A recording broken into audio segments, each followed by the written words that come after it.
자유 통일을 위해서 기도하고 행동하십시오.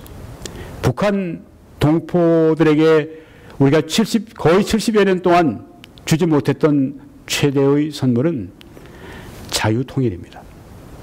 그들도 우리처럼 자유민주주의 속에서 시장 경제 속에서 함께 번영할 수 있도록 우리가 기회를 주는 것 최고의 우리의 책임이고 또 우리의 그 선물이 되리라고 생각합니다. 어떤 사람들은 이렇게 정치적인 문제들을 얘기할 때 목사가 왜 정치에 간섭을 하고 저래? 목사는 목사 할 얘기나 해. 그렇게 말을 합니다. 왜 이념 가지고 그렇게 얘기를 해? 성경 가지고 얘기를 하지. 그렇게 말을 합니다. 이념, 우린 지금 전쟁을 벌이고 있는데 좌우가 지금 이념 전쟁을 벌이고 있습니다. 근데 이념 전쟁이 단순한 이념 전쟁으로 끝나는 것입니까? 아닙니다. 이것은 배후에 보면 영적 전쟁입니다. 아니 어떻게 그렇게 갑자기 점프를 합니까? 그렇게 물어보는 분이 있다면 좌파의 철학 가운데 하나는 자유입니다. 그것은 모든 사람들이 자기의 방식대로 살아가는 것을 허용하는 것입니다. 평등입니다.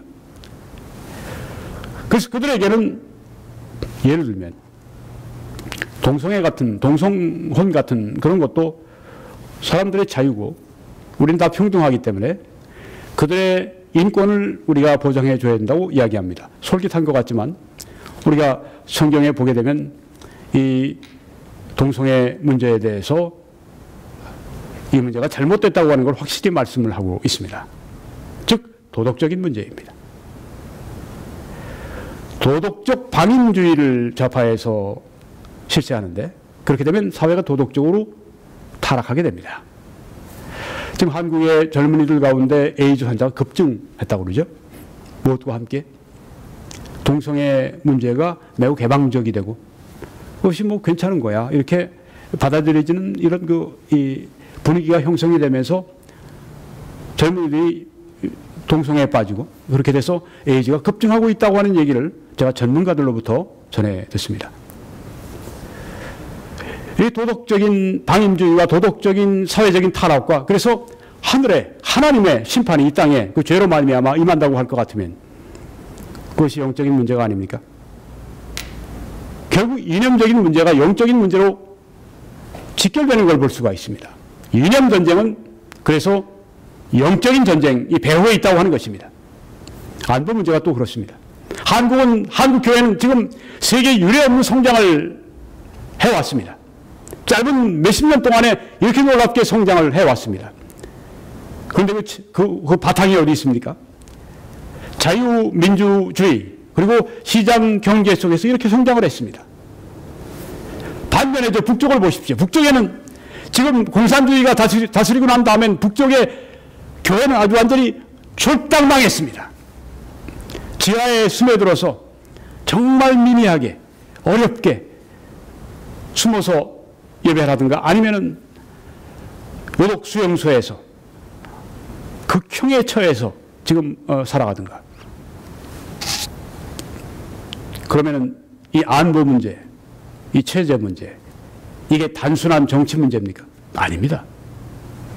영적인 문제입니다.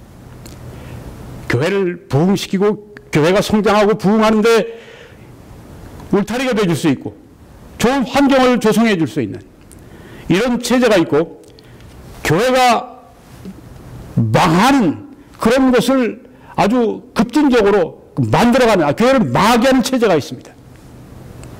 교회가 흥하고 교회가 망하고 다 영적인 문제입니다.